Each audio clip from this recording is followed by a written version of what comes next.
One of the most surprising insight about our habit, you don't need to be aware of the cue for a habit to begin. You can notice an opportunity and take action without dedicating conscious attention to it.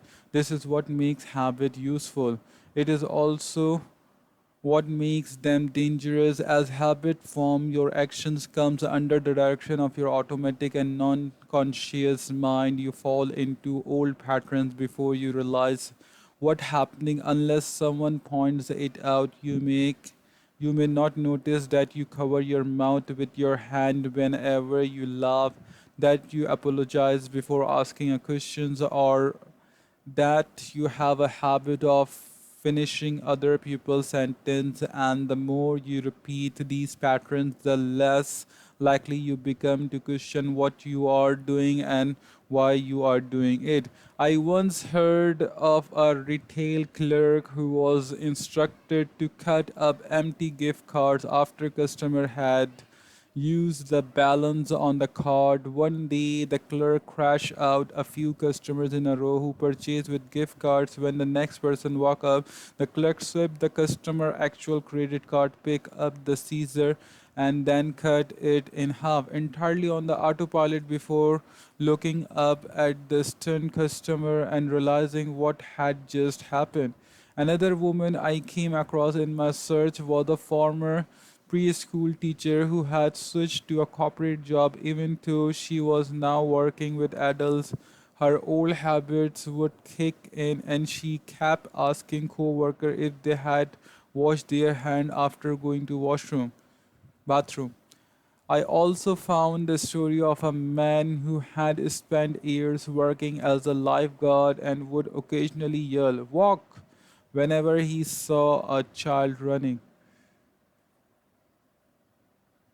Over time, the cues that spark out habits become so common that they are essential, invisible. The treats on the kitchen counter, the remote control next to the couch, the phone in our pocket. Our response to these cues are so deeply encoded that it may feel like the urge to act comes from nowhere. For this reason, you must begin the process of behavior change with awareness.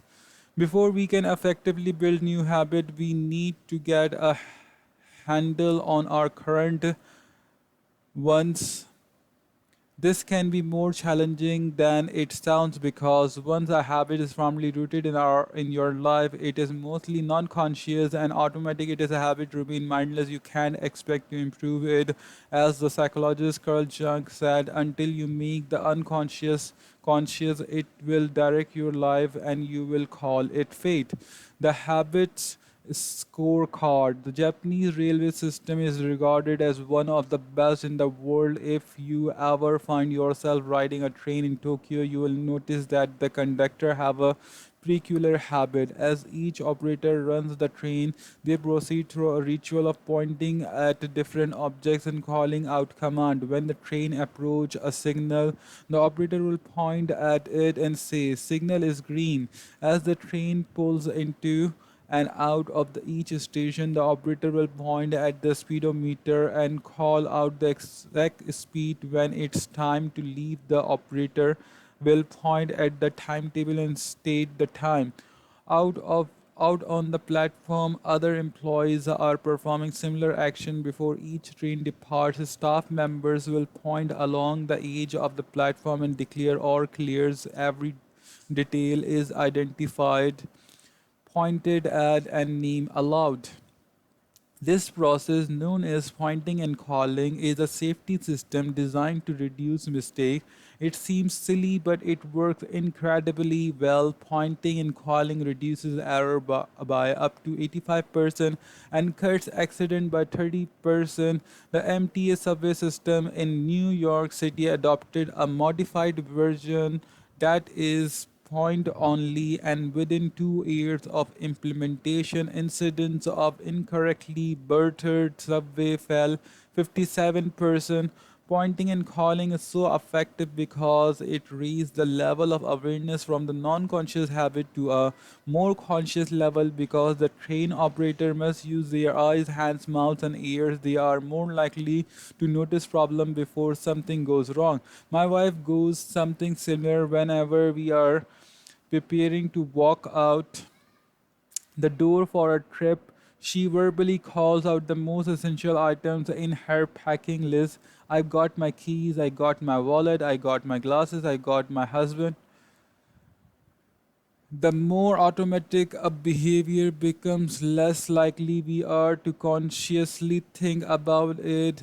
And when we are done something a thousand times before we begin to overlook things, we assume that the next time will be just like the last. We are so used to doing what we are always done that we don't stop to question whether it's the right thing to do at all. Many of our failures in performance are largely attribute, attributable to a lack of self-awareness. One of our greatest challenges in changing habit One of our greatest challenge in changing habits is maintaining awareness of what we are actually doing. This help explain why the consequences of bad habits can sneak up on us. We need a point and call system for one personal lives. That's the origin of the habits scorecard, which is simple exercise you can use to become more aware of your behavior. To create your own, make a list of your daily habits. Here's an example of what your list might start. Wake up, turn off alarm, check my phone, go to the bathroom, wage myself, take a shower, brush my teeth, floss my teeth, brush my teeth, floss my teeth, put on deodorant, hang on towel to dry, get dressed, make a cup of tea, and so on. Once you have full list, look at each behavior and ask yourself, is this a good habit, a bad habit, or a neutral habit? It is a good habit, write plus. Next to it, it is if it is bad habit, write minus. If it is neutral habit, write equal. For example, the list above might look like this: wake up, turn off alarm, equal, check my phone, minus, go to the washroom, equal, wage myself, plus, take a shower, plus, brush my teeth, plus, floss my teeth, plus, put on deodorant, plus, hang on towel to dry, plus, equal, get dressed, equal, make a cup of tea, plus. The marks you give to a particular habit will depend on your situation and your goal. For example, for someone who is trying to lose weight, eating a bagel with peanuts butter every morning might be a bad habit. For someone who is trying to bulk up and add muscle, the same behavior might be a good habit. It all depends on what you are working towards. Scoring your habits can be a bit more complex for another reason as well. The label good habits and bad habits are slightly inaccurate. There are no good habit or bad habit. They are only effective habit that is effective at solving problem. All habits serve you in some way, even the bad ones, which is why you repeat them. For this exercise, categorize your habit by how they will benefit you in the long run. Gradually speaking, good habit will have net positive outcomes. Bad habit have net negative outcomes. Smoking a cigarette may reduce stress right now. That's how it's serving you. But it's not a healthy long-term behavior. If you are still having trouble determining how to rate a particular habit, here is a question I like to use. Does this behavior help me become the type of a person I wish to be? Does this habit cast a vote for or against against my desire identified. Habits that reinforce your desire identity are usually good. Habits that conflict with your desire identity are usually bad.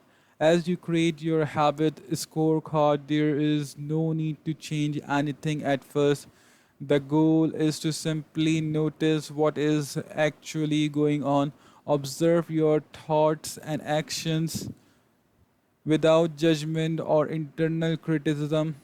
Don't blame yourself for your faults. Don't prize yourself for your success. If you eat a chocolate bar every morning, acknowledge it almost as if you were watching someone else, or how interesting that there would be such a thing. If you binge eat, simply notice that you are eating more calories than you should. If you waste time online, notice that you are spending your life in a way that you do not want to. The first step to changing bad habit is to be on the lookout for them. If you feel like you need extra help, then you can try pointing and calling in your own life. Say out loud the action that you are thinking of take of taking and what the outcome will be. If you want to cut back on your food habit, but notice yourself grabbing another cookie. Say out loud, I am about to eat this cookie, but I don't need it. Eating it will cause me to gain weight and hurt my health. Hearing your bad habit is spoken aloud makes the consequences seems more real. It adds weight to the action rather than letting yourself mindlessly slip into an old routine. This approach is usually even if you are simply trying to remember a task on your to-do list. Just saying out loud, tomorrow I need to go to the post office after lunch, increase the hours that you will actually do it. You are getting yourself to acknowledge that needs for action, and that can make all the difference. The process of behavior change always starts with awareness. Strategies like pointing and calling and the habit scorecard are focused on getting you to recognize your habit and acknowledge the cues that trigger them, that which makes it possible to respond in a way that benefits you. Chapter summary. With enough practice, your brain will pick up on the cues that predict certain outcomes without consciously thinking about it. Once your once our habit becomes automatic, we stop paying attention to what we are doing. The process of behavior change always starts with awareness. You need to be aware of your habit before you can change them. Pointing and calling raises your level of awareness from a non-conscious habit to a more conscious level by verbalizing your actions. The habit scorecard is simple exercise you can use to become more aware of your behavior. The best way to start a new habit. In 2001, researchers in Great Britain began working with 248 pupils to build better exercise habit. Over the course of 2 weeks, the subjects were divided into three groups. The first group was the control group. They were simply asked to track how often they exercise. The second group was the motivation group. They were asked not only to track their workout but also to read some material on the benefits of exercise. The researcher also explained to the group who exercise would reduce the risk of coronary heart disease and improve heart health. Finally, there was the third group. These groups received the same presentation at the second group, which ensured that they had equal levels of motivation. However, they were also asked to formulate plan for when and where they would exercise over the following week. Especially each member of the third group completed the following sentence during next week. I will partake in the last least 20 minutes of vigorous exercise on day at time in place. In the first and second group, 35 to 38% of pupils exercise at least once per week.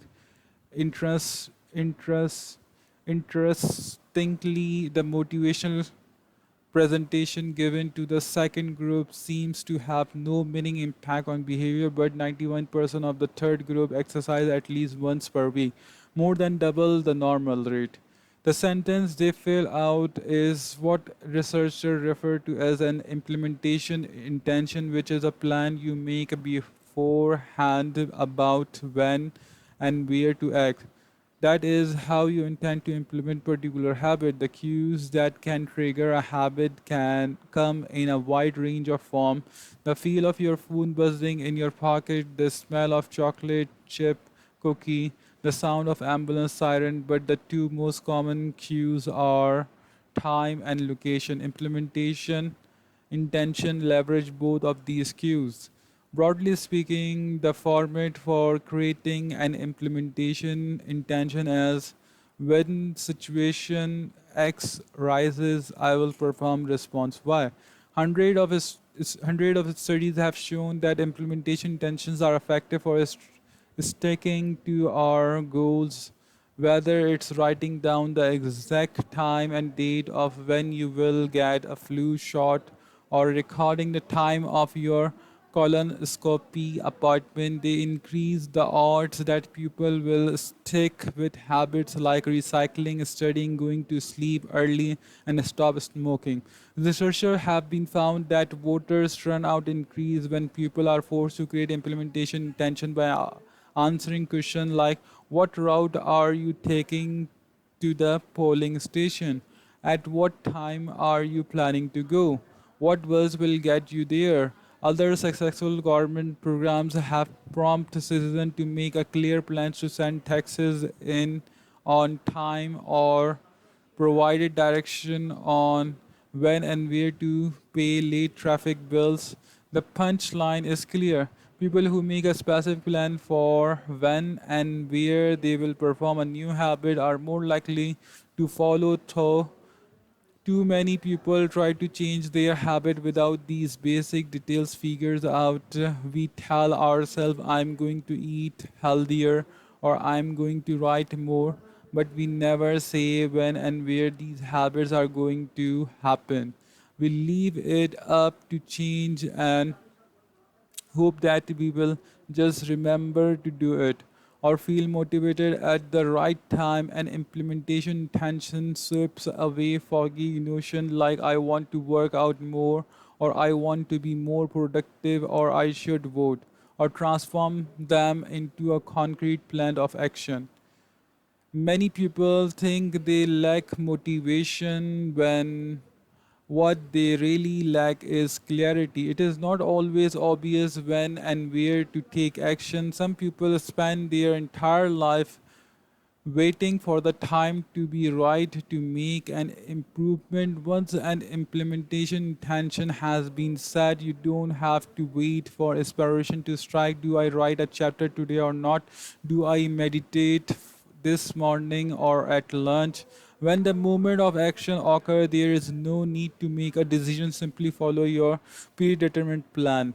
The simple way to apply this strategy to your habit is to fill out this sentence. I will behavior at time in location. Meditation. I will meditate for 1 minute at 7 a.m. in my kitchen.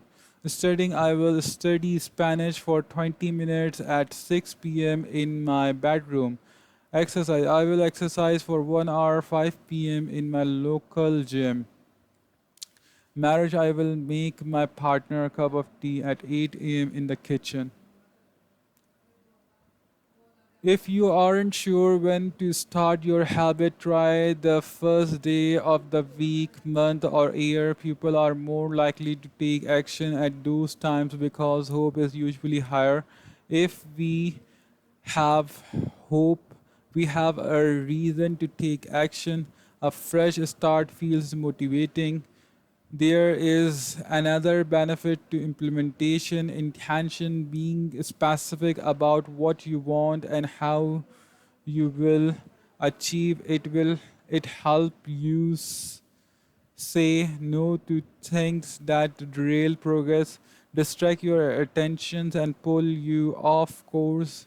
We often say yes to little requests because we are not clear enough about what we need to be doing instead. When your dreams are vague, it's easy to rationalize little exception all day long and never get around to the specific things you need to do to succeed. Give your habits a time and a space to live in the world. The goal is to make the time and the location so obvious that will enough repetition you get an urge to do the right thing at the right time, even if you can't say why. As the writer Jason Swag noted, obviously you are never going to just work out without conscious thought, but like a dog salivating at a bell, maybe you start to get antsy around the time of day you normally work out. There are many ways to usually implementation and intention in your life and work. My favorite approach is one I learned from Stanford professor BJ Fogg, and it is a strategy I refer to as habit stacking. Habit stacking, a simple plan to overhaul your habit. The French philosopher Denis Diderot lived nearly his entire life in poverty, but that all changed one day in 1765. Diderot's daughter was about to be married and he could not afford to pay off the wedding. Despite his lack of wealth, Diderot was well known for his role as a co-founder and writer of encyclopedia, one of the most comprehensive encyclopedia of the time. When Catherine the Great and the Empress of Russia heard of Detroit financial trouble, her heart went out to him. She was a book lover and greatly enjoyed his encyclopedia. She offered to buy Detroit Personal Library for thousand point more than $150,000 today. Suddenly, Detroit had money to spare within his new wealth. He did not only pay for the wedding but also acquire a scarlet robe for himself. Detroit Scarlet Robe was a beautiful, so beautiful in fact that they immediately noticed how out of place it seems when surrounded by his more common possession. He wrote that there was no more coordination, no more unity, no more beauty between his elegant robe and the rest of his stuff.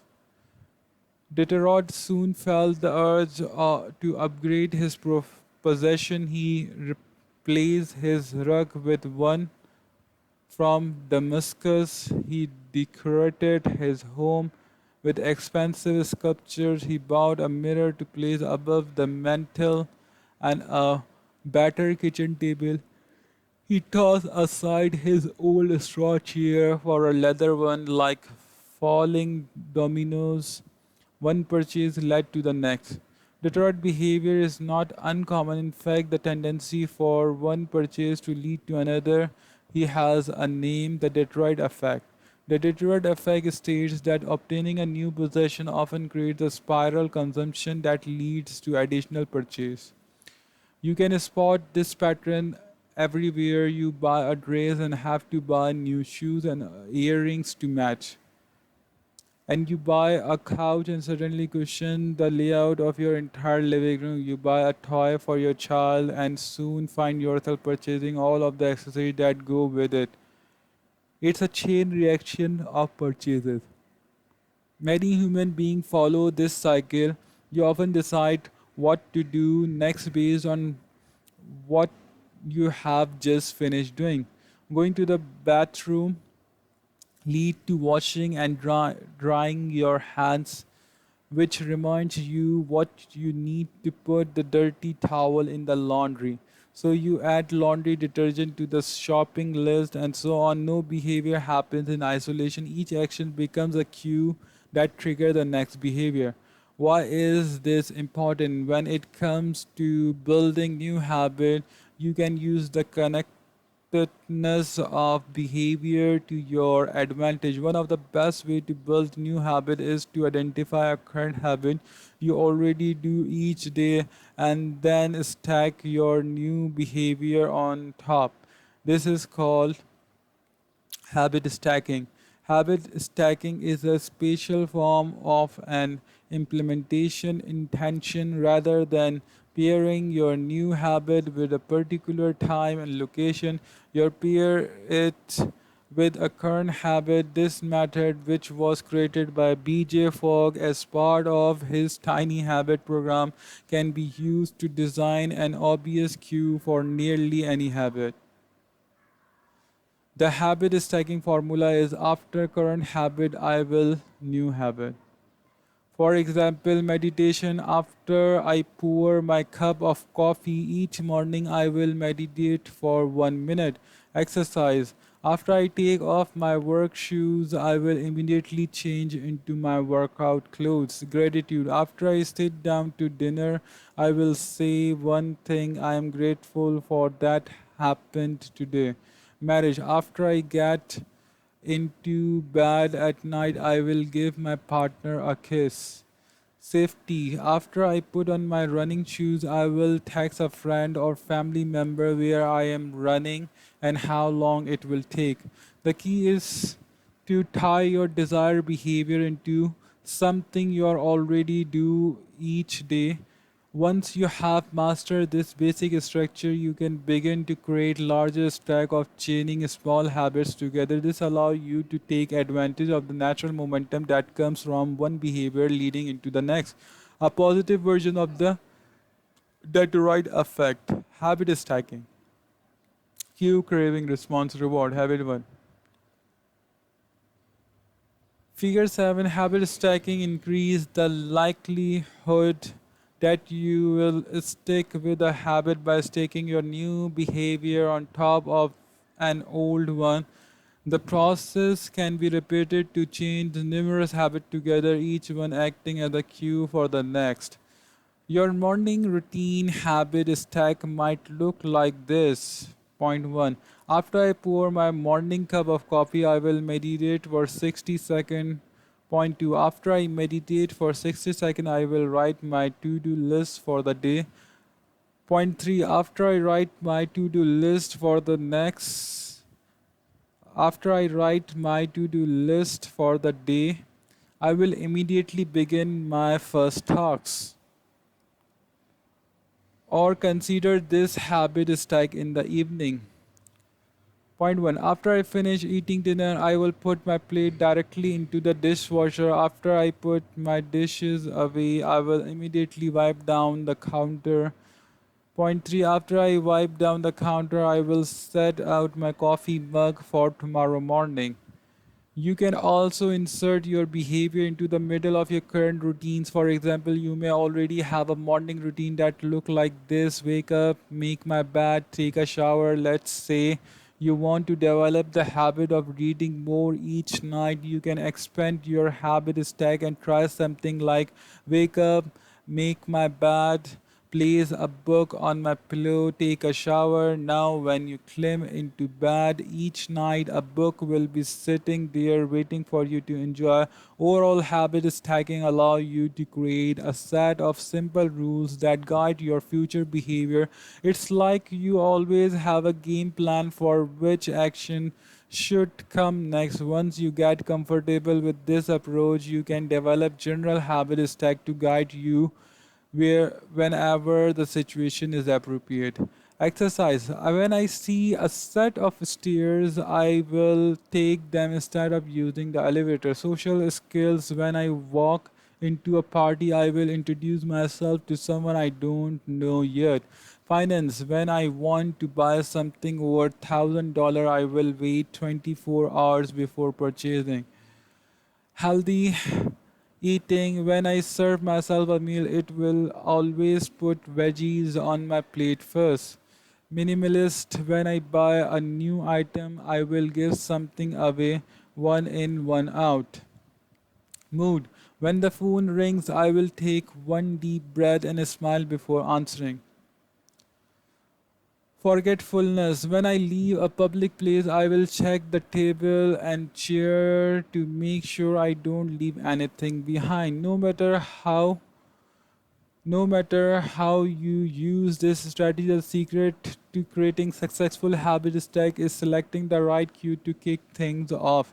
Unlike an implementation intention, which spatially states the time and location for a given behavior, habit stacking implicitly has the time and location built into it. When and where you choose to insert a habit into your daily routine can make a big difference. If you are trying to add meditation into your morning routine, but morning are chaotic and your kids keep running into the room, then that may be the wrong place and time. Consider when you are the most likely to be successful. Don't ask yourself to do a habit when you are likely to be occupied with something else. Your cues should also have the same frequency as your desired habit. If you want to do a habit every day, but you stack it on top of your habit that only happens on Monday, and not a good choice. One way to find the right trigger for your habit stack is by brainstorming a list of your current habit. You can use your habit scorecard from the last chapter as a starting point. Alternately, you can create a list which two columns. In the first column, write down the habit you do each day without fail. For example, get out of bed, take a shower, brush your teeth, get dressed, brew a cup of coffee, eat breakfast, take a kid to school, start the work day, eat lunch, and the work day, change out of your work clothes, sit down for dinner, turn off the light, get into the bed. Your list can be much longer, but you get the idea. In the second column, write down all of the things that happen to you each day without fail. For example, the sun rises, you get a text message. The sun rises, you get a text message, the song you are listening to, and the sunset.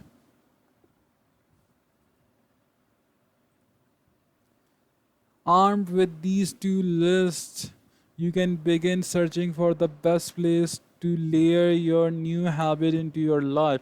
Habit stacking works best when the cue is highly specified and immediately actionable. Many people selected cues that are too vague. I made this mistake myself when I wanted to start a push up habit. My habit stack was when I take a break for lunch, I will do 10 push ups. At first glance, this sounded reasonable, but soon I realized the trigger was unclear. Would I do my push up before I ate lunch? After I ate lunch, where would I do them? After a few inconsistent days, I changed my habit stack to when I close my laptop for lunch. I will do 10 push ups next to my desk, ambiguity gone. Habits like read more or eat better are worthy because these goals do not provide instruction on how and when to act, but is specified and clear. After I close the door, after I brush my teeth, after I sit down at the table. The specificity is important. The more tightly bound your new habit is to a specific cue, the better the odds are that you will notice when the time comes to act. The first law of behavior change is to make it obvious. Strategies like implementation, intention, and habit stacking are among the most practical way to create obvious cues for your habit and design a clear plan for when and where to take actions. Chapter summary. The first law of behavior change is make it obvious. The two most common cues are time and location. Creating a implementation intention is a strategy you can use to pair a new habit with a specific time and location. The implementation intention formula is I will behavior at time and location. Habit stacking is the strategy you can use to pair new habit with a current habit. The habit stacking formula is after current habit, I will new habit.